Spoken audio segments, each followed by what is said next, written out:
할렐루야. 오늘은 스바냐 3장 1절로 20절 말씀으로 너희 하나님 여호와가 너희 가운데 계시니라는 제목으로 함께 은혜를 나누려고 합니다. 참고로 오늘 본문 말씀은 스바냐 1장에서 3장 말씀을 참고하시면 되겠습니다. 스바냐는 나훔과 에레미야와 같은 시기에 예언했던 선지자로 유다가 망하기 직전에 유다와 예루살렘이 멸망할 것임을 예언했던 그런 자입니다. 그 전에는 이사야와 미가 선지자가 활동을 했는데 이사야와 미가 이후 주전 628년경에 스바냐가 하나님의 말씀을 전할 때까지 약 70년간 이스라엘 백성들 안에는 하나님의 말씀이 전해지지 않는 침묵과 암울의 시간이 있었다고 하는 겁니다. 그 이유는 바로 스리야의 아들 므낫세가 하나님의 선지자들을 대량 학살했기 때문이죠. 성경 본문 당시의 상황은 선지자들이 발견되는 즉시 쫓아가 학살을 자행하던 그런 시대입니다. 그래서 그 어떤 말씀도 전해지지 않고 있는 동안에 유다와 예루살렘의 백성들은 이방인과 다름없는 죄 속에 살았다는 것이죠. 예루살렘 성전에는 하나님을 섬기는 제사장이 아니라 바알을 섬기는 제사장이 자리를 잡았고, 심지어 예루살렘 성전 안에 이방의 우상을 위한 신전 창기들까지 들칠거릴 정도로 타락했던 것입니다. 이렇게 유다와 예루살렘이 죄로 가득한 때에 므낫세와 아몬에 이어 요시야가 왕이 되었습니다. 요시야가 왕이 된 지 얼마 되지 않았을 때 하나님의 말씀이 스바냐 선지자에게 임했던 것이죠. 선지자 스바냐 역시 히스기야의 현손으로 요시야 왕과 아주 가까운 친척 관계였습니다. 같은 왕족인 스바냐가 자신이 받은 하나님의 말씀을 요시야 왕에게 전해서 요시야 왕이 그 당시 타락했던 이스라엘 국가를 종교 개혁을 일으키는 단초가 되게 됩니다. 스바냐서는 요시야 왕이 종교 개혁을 일으키기 전에 나온 책이기 때문에 죄에 가득한 유다와 예루살렘에 대한 무서운 심판의 말씀으로 시작하는 것입니다. 그 심판은 유다와 예루살렘의 모든 사람들을 진멸할 만큼 아주 무서운 심판을 뜻합니다. 그러나 그 무서운 심판 속에서 작은 희망이 발견이 되는 것이죠. 그것이 바로 구약의 중요한 사상을 이루고 있는 남은 자라고 하는 사상입니다. 소수의 사람들이 살아남아서 하나님의 은혜와 긍휼을 힘입어 하나님의 구원의 역사를 이루어갈 하나님의 신실한 백성들이 될 것이라는 말씀으로 구약의 렘넌트 사상을 이루게 되는 것이죠. 그러므로 오늘 본문을 통해서 첫째로 여호와의 심판의 날이 다가왔다는 말씀입니다. 본문 1장 7절에 보면 여호와의 날이 다가왔다 이렇게 말씀하시죠. 여호와의 날은 여호와 하나님께서 이 세상의 역사 속에 자신을 나타내시는 날을 뜻하는 겁니다. 즉 여호와께서 이 세상에 자신을 나타낼 때에는 하나님을 바라는 신실한 자에게는 승리와 구원의 역사가 일어나지만 하나님을 떠나 세상에 빠져 살던 그런 사람들에게는 그날이 심판의 날이 되고 만다고 하는 겁니다. 하나님께서 이 세상에 그 자신을 드러내실 때 애굽의 노예였던 이스라엘 백성들에게는 구원의 역사가 일어났고 그들을 노예로 사로잡고 있던 애굽에게는 심판의 역사가 일어났던 것입니다. 이처럼 하나님께서 이 땅에 자신을 드러내실 때 신실한 자에게는 구원과 은총의 역사가, 하나님을 떠난 자들에게는 저주와 심판의 역사가 일어난 것입니다. 이 땅에서 일어날 가장 큰 여호와의 날은 예수께서 재림하여 오시는 바로 그날을 뜻합니다. 그러므로 이스라엘 백성들은 자기들이 아브라함의 후손으로 하나님의 선택된 백성이니 당연히 하나님께서 그들에게 자신을 드러내시는 여호와의 날이 오게 되면 그들이 다윗의 시대를 회복하는 은총을 잊게 될 것이라고 믿고 있었습니다. 그러나 스바냐는 하나님을 떠나 죄를 범한 유다와 이스라엘 백성에게 여호와의 날은 전쟁과 살육의 심판의 날이 될 것이라고 선언합니다. 본문 1장 7절에 보면 희생제물과 그가 청한 자들을 구별해 놓으셨다 했습니다. 여호와의 날에 하나님께 바칠 희생제물은 다름이 아니라 유다와 예루살렘 백성 자신들입니다. 보통 때에는 그들이 대신해서 짐승들이 희생제물이 되었지만 그날에는, 여호와의 날에는 죄를 범한 유다와 예루살렘 백성들 바로 자신들이 희생제물이 된다는 것이죠. 하나님께서는 그들을 학살할 자들을 이미 구별해 놓으셨는데 그들이 누구냐 하면 바로 바벨론 군대입니다. 1장 9절에 보면 문지방을 꽁충 뛰어넘는 자들을 벌하리라 말씀하고 있죠.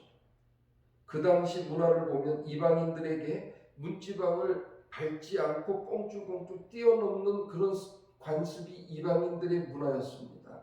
그런데 어찌된 일인지 이방 문화에 동화된 유다와 예루살렘 주민들이 이방인들이 미신처럼 따라서 문지방을 밟지 않으려고 꽁충 뛰는 그런 행위를 어느 순간부터 하고 있었다는 거예요.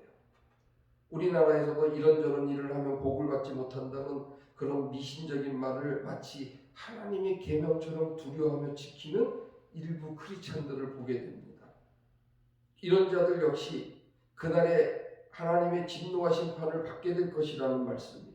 그러므로 무슨 손이 있는 낙이든지 하는 따위를 믿고 고사나 제사를 지내는 일을 하지 말라는 겁니다. 이런 일을 하나님께서 미워하시기 때문이죠. 1장 6절에 보니까 여호와를 배반하고 찾지도 아니하고 구하지도 아니한 자들을 멸하리라. 이 모든 면의 죄보다도 더 무서운 죄는 그들이 하나님을 배반하고 하나님을 찾지도 않고 하나님께 구하지도 않는다는 겁니다. 하나님을 배반한다는 것은 하나님께 예배하고 경배하는 일을 중단했다는 것을 뜻하는 것이고, 하나님을 찾지도 구하지도 않는다는 것은 그들이 하나님 말씀 묵상하고 기도하는 일을 중단했다는 것을 뜻하는 겁니다. 심지어 고난과 시련에 처해 있을 때에도 하나님께 도움을 청하지 않는다는 것을 뜻합니다. 이것은 그들 스스로 하나님과 관계된 단절을 뜻하기 때문에 스스로 멸망을 자초하는 겁니다. 1장 12절에 보면 예루살렘에서 찌꺼기같이 가라앉아서 하나님은 화를 내리지 않는다고 하는 자들이 있다고 합니다.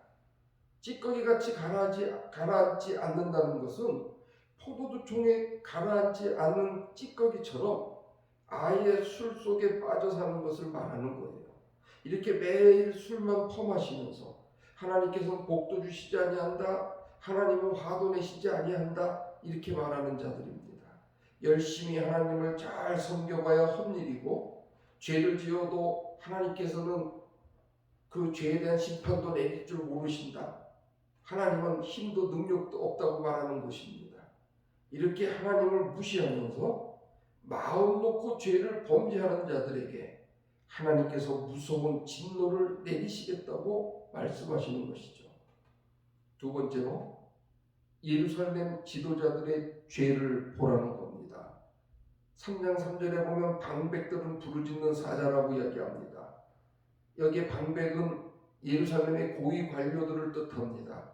하나님께서 이들에게 백성들을 잘 보살피도록 하기 위해 높은 직책과 권세를 주셨는데, 그러나 이들은 마치 사자가 으르렁거리며 먹잇감을 찾듯이 백성들의 것을 빼앗기에 몰두했다는 거예요. 그들은 자기 자신의 사리사욕 채우기에만 급급했다는 겁니다. 3장 3절을 보면 재판관들은 아침까지 뼈도 남기지 않는 저녁 이리떼들이라고 이야기했습니다. 하루 종일 아무것도 먹지 못한 이리떼들이 저녁에 짐승을 잡으면 그 뼈까지 모두 먹어치워서 아침이 되면 아무것도 남은 것이 없는 것처럼 재판관들은 연약한 백성들의 재산을 빼앗아 자기들의 부를 축적하기에만 바빴다는 겁니다. 이들에게 재판은 그저 자기들의 재판을 늘리는 도구에 불과했다는 거예요. 이들은 백성들의 아픔 따위에는 관심이 없었다고 하는 겁니다. 본문 3장 4절에 보면 선지자들은 경솔하고 간사한 사람들이라고 말씀하십니다. 경솔하다고 하는 것은 악하고 방탕하다는 뜻이고, 간사하다는 것은 하나님께서 주시지 않은 말을 거짓으로 예언한다는 것이에요. 선지자들 역시 하나님의 말씀을 바르게 전할 생각조차 아예 없었습니다. 그들은 말씀을 전하는 것을 돈벌이의 수단으로 생각했기 때문이죠. 그래서 돈 많은 권세가들이 좋아하는 말을 전하면서 그것이 하나님의 말씀이라고 거짓말을 행했던 겁니다.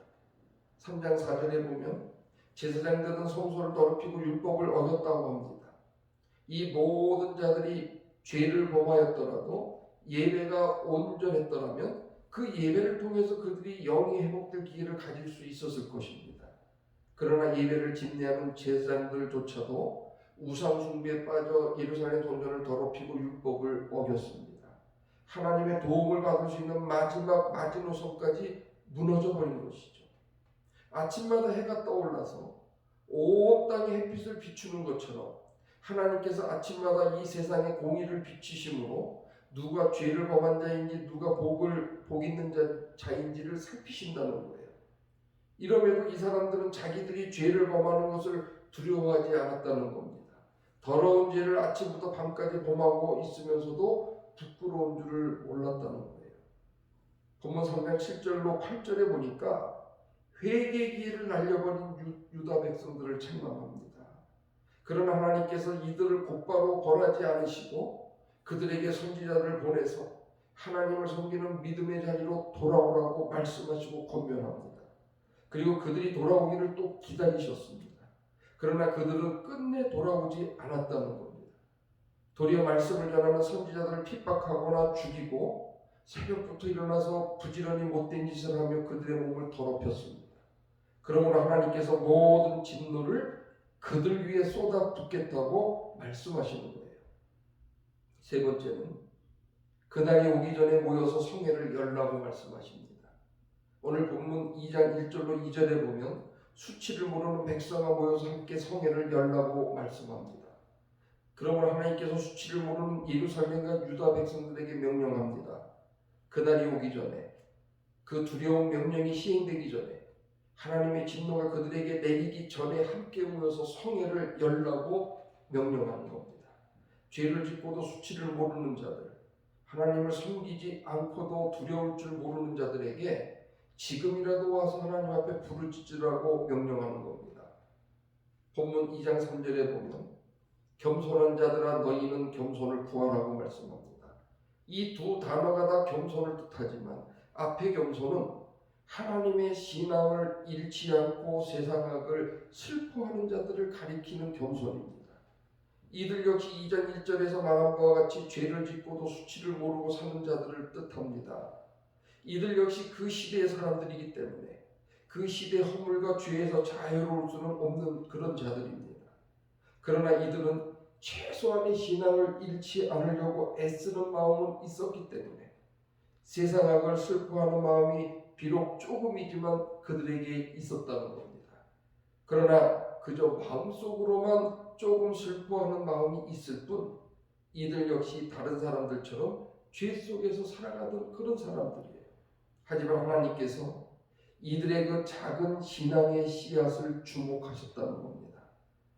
그래도 하나님 앞에 겸손하기를 원하는 마음이 아주 조금이라도 있는 이들에게 아나바의 겸손을 구하라는 겁니다.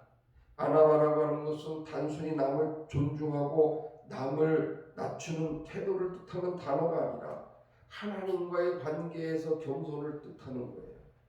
하나님을 전적으로 의지하는 사람, 나 자신의 나약함을 인정하고 하나님의 도움을 바라는 간절함을 가진 사람을 말하는 겁니다.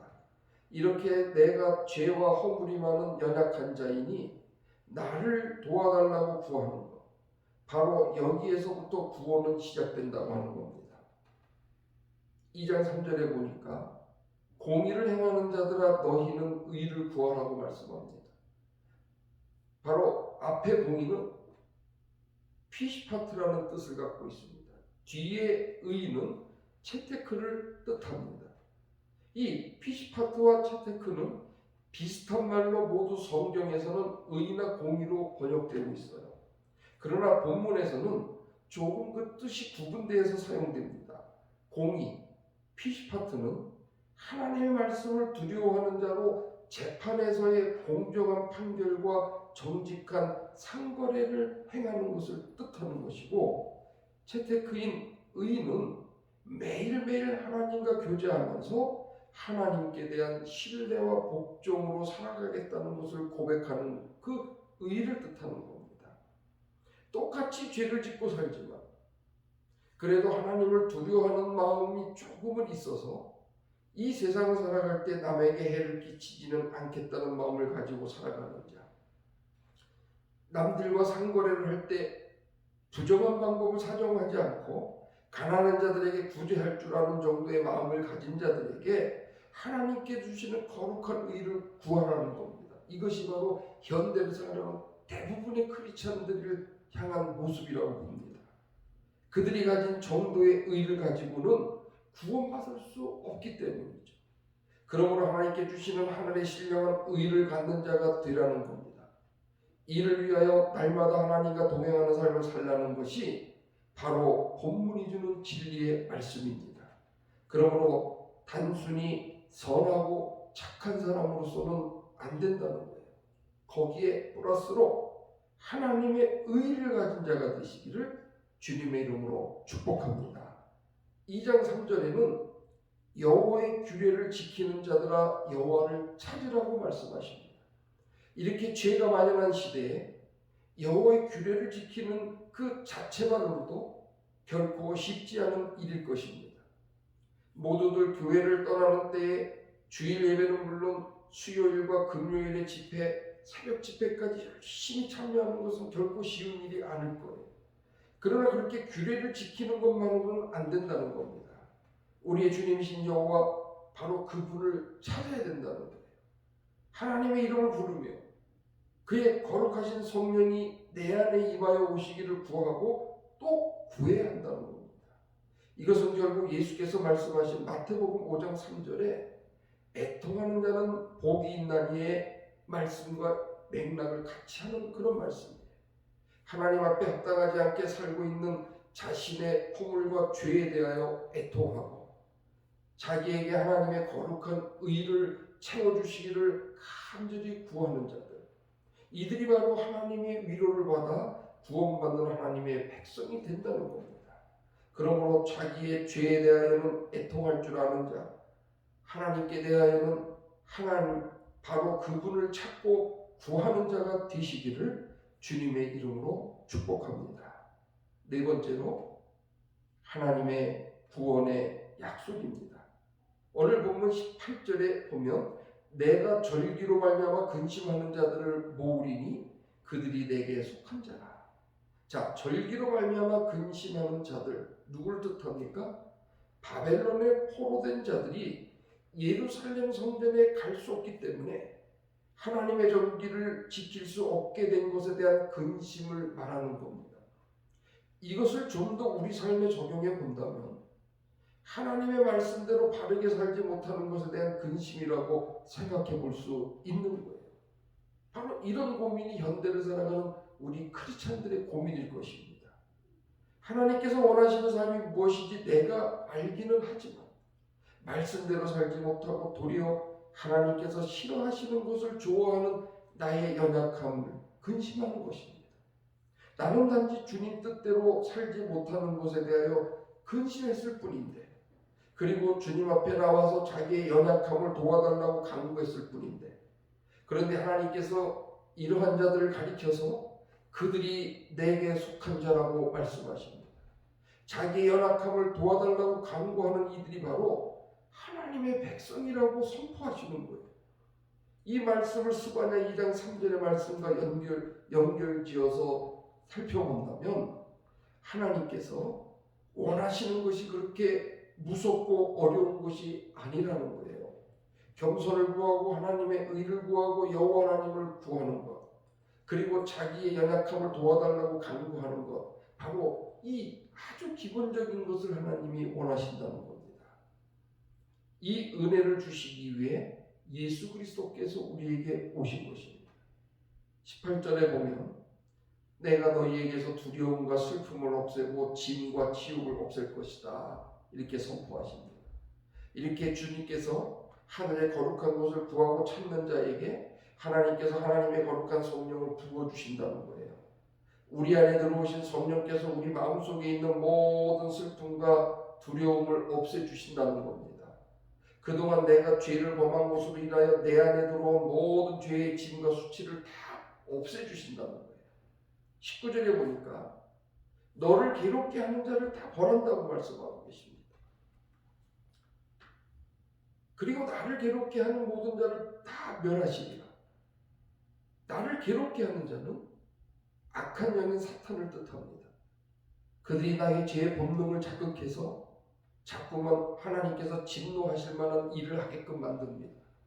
그동안에는 내가 연약하여 마귀들이 내 죄의 본능을 자극할 때마다 넘어졌지만 내가 하나님께 나의 연약함을 도와달라고 간구할 때부터는 하나님께 주신 성령을 통하여 그 마귀 사탄의 공격을 이기게 되는 것이죠. 그래서 내가 주님의 나라에서 칭찬과 명성을 얻는 자가 되게 하신다는 거예요. 20절에 보니까 내가 너희를 이끌어 너희를 다시 모으리라 약속하십니다. 우리가 하나님께로 가는 것이 아니라 하나님께서 우리를 모으시고 이끄신다고 약속하신 말씀이에요. 내가 모든 것을 다 이룬 후에 하나님께 나아가는 것이 아니라 나의 연약함을 도와달라고 하나님께 간구하면 하나님께서 죄와 허물의 현장에서 나를 주님의 나라로 이끌어 내신다는 겁니다. 그러므로 자신의 연약함을 인정하고 살아계신 주님께 도움을 청하는 간절한 기도를 드리시기를 주의 이름으로 축복합니다. 다섯 번째로 이스라엘에 따라 기뻐하며 노래하라고 말씀하십니다. 본문 14절 15절에 보니까 시온에 따라 이스라엘에 따라 노래하라. 여호와께서 내 형벌을 없애버리셨다.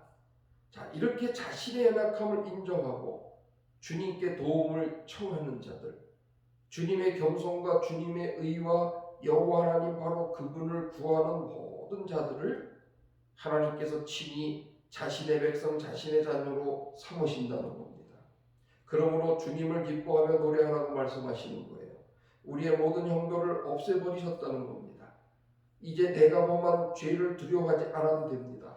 심판하시는 분이 그 죄를 모두 없애버리셨다고 선언하셨기 때문이죠. 시온에 따라 시온아 두려워하지 말라, 내 손을 늘어뜨리지 말라 16절에 말씀하십니다. 주님께서 이렇게 큰 은혜를 우리에게 주셨기 때문에 이제는 더 이상 손을 늘어뜨리며 살지 말라는 거예요. 기가 죽어서 살지 말라는 겁니다. 내가 비록 지하 단칸방에 산다 할지라도 나는 이 땅과 천지 만물의 주인이신 하나님의 자녀라고 하는 당당함을 갖고 살아가라고 우리에게 용기와 권면을 주시는 겁니다. 17절의 말씀을 보면 너희 하나님 여호와가